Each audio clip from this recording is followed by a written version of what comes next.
rise of the Dagestani nightmare. There are fighters, and then there are nightmares. Islam. Makhachev isn't just a name whispered in the corridors of MMA gyms or etched across championship belts. He is a force of nature, a looming inevitability that consumes everything in its path. For years, he trained in the shadow of a legend. But what emerged from that darkness was no mere disciple. It was something else, more precise, more ruthless, more inevitable. As the legacy of Khabib Nurmagomedov drifted into history, a terrifying question echoed through the ranks of fighters. If anyone could surpass the undefeated Eagle, could it really be Islam? Those who had trained with him already knew. The murmurs were always there, about his dominance in the gym, about how even elite fighters look like amateurs once the cage door shut. Fighters often spoke of levels in MMA, but Islam existed on a tier so distant from the rest that comparing him to his peers seemed like a mistake of scale. No one, no matter how decorated, could grasp the full magnitude of what they were up against until they stood across from him. It was never just about fighting Islam, it was about confronting a suffocating inevitability where each round stripped away your hope. It wasn't always obvious, though.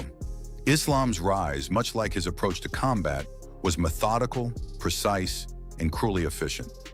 Long before the lights of UFC main events shone upon him, he was biding his time, mastering his craft in the same unforgiving mountains that birthed his mentor.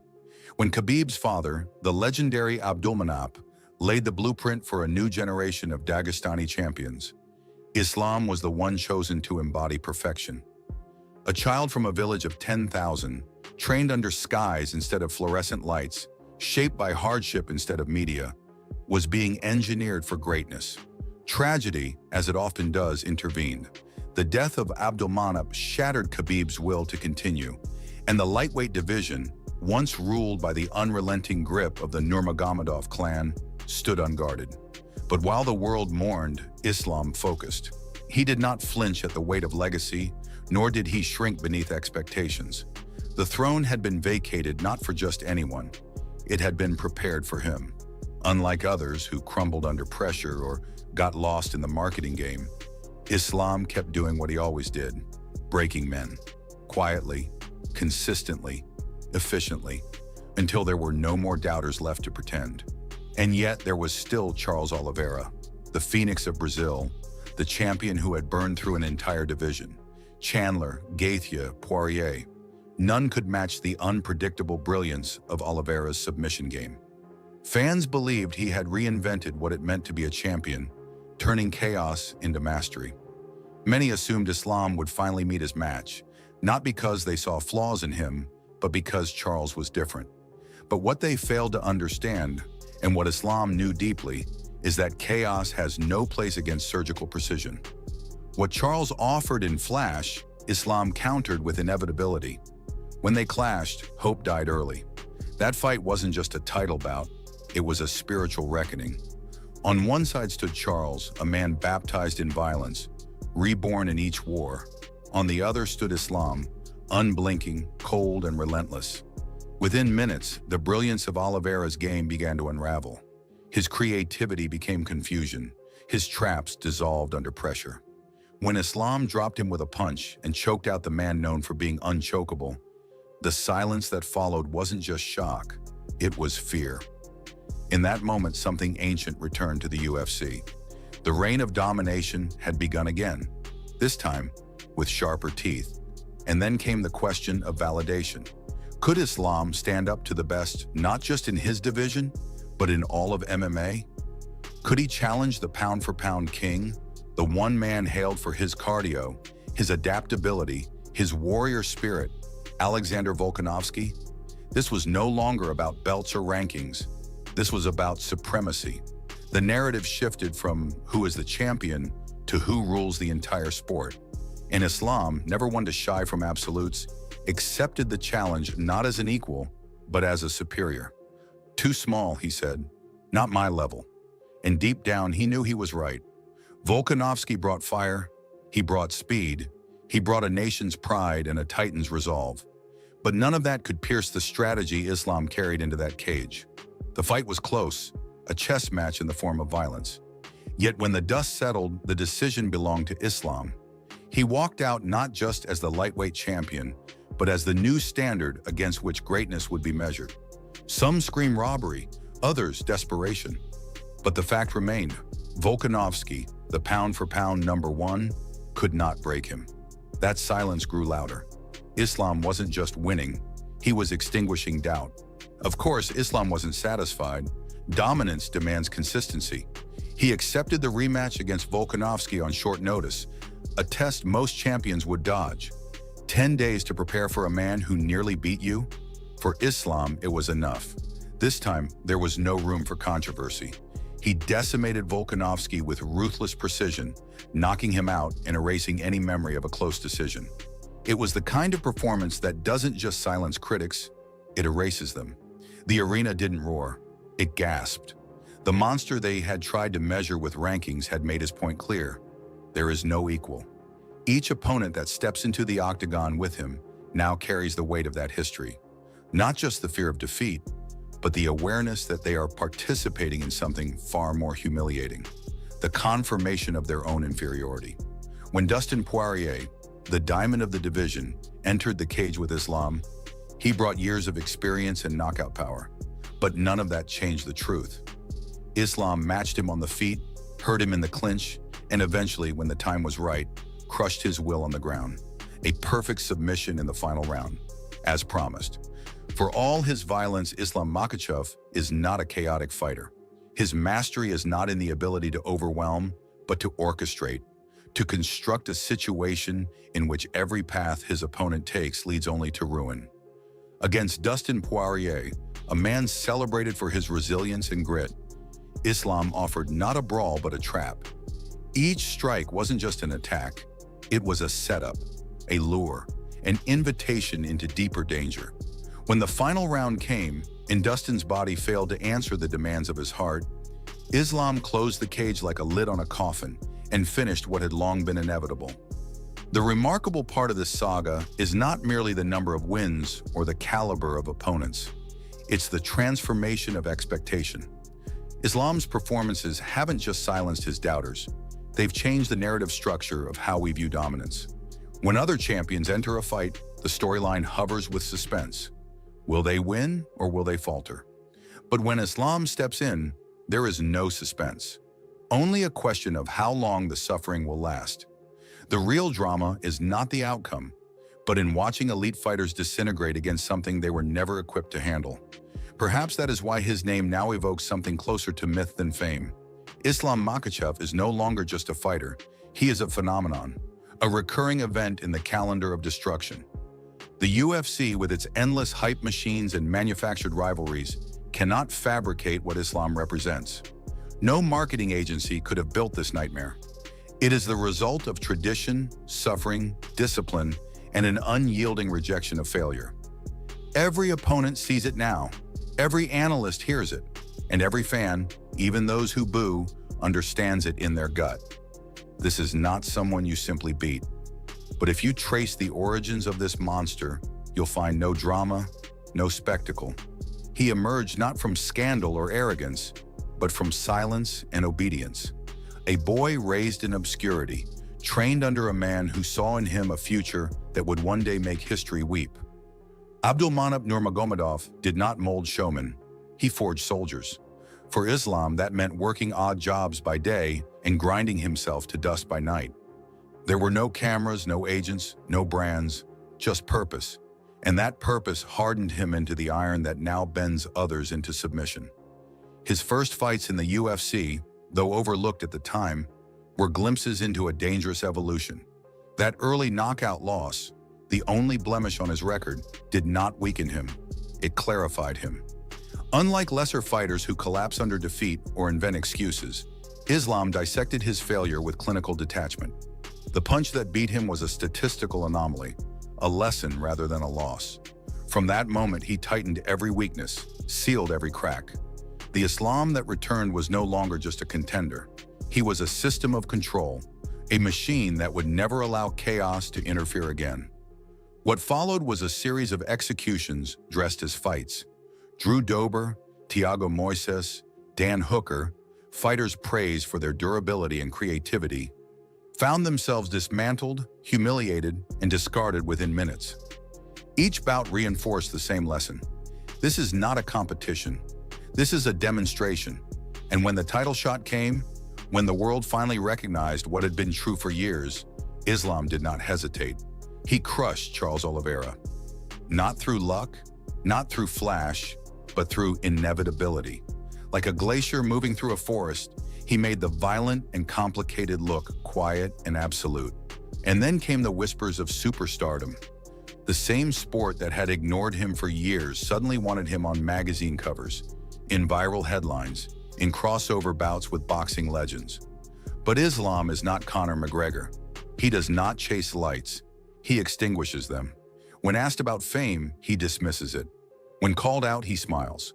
Because for him, all roads still lead back to that same cage, that same pressure, that same discipline etched into him by the man who raised legends with his bare hands and a will of steel. And it's in that silent place that Islam thrives.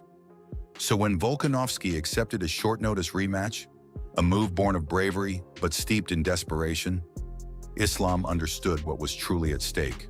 Not a belt, not a record, but a legacy. In their first fight, Volkanovski had survived. In the second, Islam made sure he wouldn't. It was not just a win, it was a message. The man considered unbreakable was folded in front of millions. The critics fell silent. The pound-for-pound debate ended not in decision, but in collapse. Islam didn't need 5 rounds. He needed only a mistake.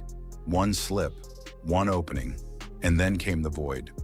Now every fighter in the division looks at Islam not as a rival, but as an inevitable future.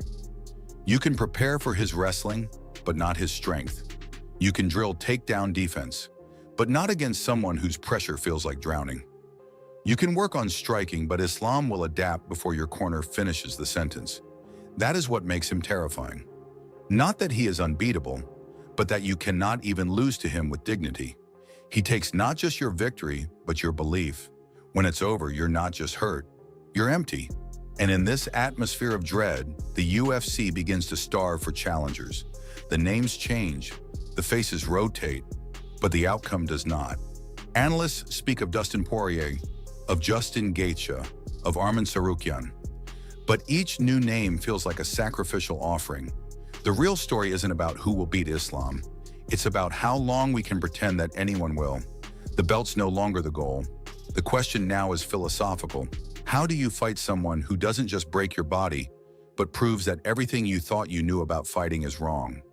Those who have felt Islam's grip don't describe it as pain. They describe it as futility. It is not a question of whether you will tap, but when.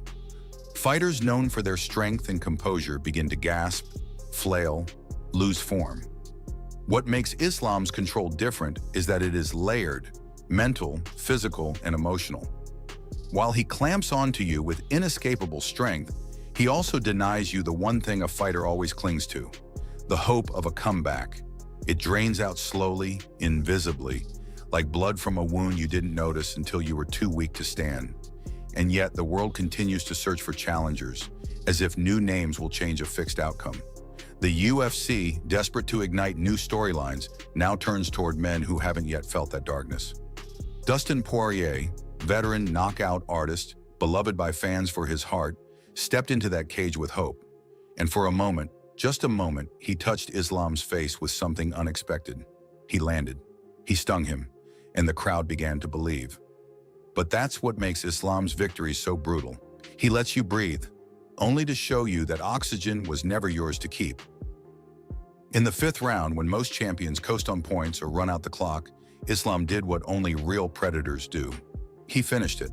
While Dustin prepared for a war of attrition, Islam shifted the battlefield. No more striking, no more balance. Just leverage, timing, and finality. He tightened the submission with the same calm with which he enters the cage. No panic, no emotion, just inevitability. When Poirier tapped, it wasn't a sign of weakness, it was a recognition of hierarchy, of fate, of something too vast and too precise to be beaten with just courage. There was something poetic in the way Islam thanked Dustin afterward. The way he smiled and nodded, as though he just completed a respectful spar rather than a career-defining execution. Because Islam is not a man who thrives on hate. He doesn't need it. He doesn't scream across press conferences or throw chairs or manufacture grudges. He looks his opponent in the eye and quietly removes all of their options. There is no need to insult you when he can erase you. He doesn't have to break your mind. The reality of his existence does it for him. As the dust settles and bodies lie still, Islam remains untouched in the ways that truly matter. The sweat, the bruises, the adrenaline, all transient. But the myth, the aura, the weight of his presence, those grow with each fight. There is no easy way to sell a pay-per-view when the audience already knows how it ends. And yet, they keep tuning in, not to see who wins, but to witness the method, to observe what mastery looks like when it stops pretending to be polite. And what of the next wave? The rising stars? The bold new faces ready to dethrone the king? Even they speak of him not as an opponent, but as a standard. Arman Tsarukyan, one of the only men to push Islam to a decision, is considered the next best hope. And even he speaks with caution, because to fight Islam is to accept a contest on his terms. You will not out-wrestle him, you will not outstrike him, and if you think you can outlast him, ask Volkanovski how that went. He tried twice. He never saw the third round. What Islam has done to the lightweight division is not dissimilar to what his predecessor did, but with one cruel difference. Khabib broke you with pressure. Islam refines you with clarity. He shows you not just that you lost, but why. Every weakness in your game, every flaw in your preparation is made visible. You do not walk out confused. You walk out educated, punished by a man who offers no chaos, only structure. This is what makes him so chilling. There are no flukes. There is no debate. Only the dawning realization that you were never close. And behind it all, the spirit of Abdulmanap looms. Every takedown, every submission, every calm expression between rounds. It all echoes back to the philosophy of a man who trained boys in snow, under the sky, away from cameras. Islam carries that legacy not like a burden, but like a blade sharpened for decades. His every victory is a dedication. His every post-fight interview a prayer. When he raised the belt after defeating Oliveira, he didn't raise it for himself. He offered it to the mountains, to the man who saw this day before anyone else did, before Islam himself did. It is easy to look at Islam Makhachev and see only the violence, but you must also see the silence, the discipline, the centuries of tradition that formed him. He is not here to entertain. He is here to complete a mission. The belt is merely a milestone. The real goal is to redefine greatness, not as something flashy or loud, but as something inevitable, something shaped in hardship, nurtured in pain, and executed in stillness. To fight him is to confront not just a better fighter, but a better system, one that leaves no space for your story to be told. And now, with legacy secured and challengers in short supply, the question shifts. Not whether Islam Makhachev will lose, but what happens to a sport that can no longer deny its own apex? How long can the UFC maintain suspense in a division ruled by a man who has transformed winning into routine? How many more fighters will be sent into the cage knowing, deep down, that they are not the protagonists of this story? Because when the cage door shuts and the lights dim, it is not a question of who Islam will fight. It is only how will he end them. There are fighters who carry belts, and there are those who carry epics. Islam Makhachev is the latter. His dominance has begun to alter the very psychology of the lightweight division. Fighters now speak of legacy, of finding meaning in simply surviving 5 rounds, of gaining pride in not being finished. These are not the declarations of contenders. They are the confessions of those who've accepted that greatness is no longer within reach, only proximity. They aren't planning to win, they're planning to endure. And that is the most damning indictment of all. Islam is not a champion, he is the ceiling. But what happens to a ceiling when it grows taller every time you approach it? That is the problem Islam poses. He is not static, he is not satisfied. Unlike most fighters who decline as champions, relying on old tricks and eroding talent, Islam continues to evolve. His striking sharpens, his timing tightens, his patience grows colder. Every opponent teaches him something, but they do not walk away with anything in return. He absorbs, improves, refines. And while others train to survive 5 rounds, he trains to erase your relevance before the second even begins. He is the evolution that evolves. Look closely, and you'll see something even more unsettling. Islam enjoys the work.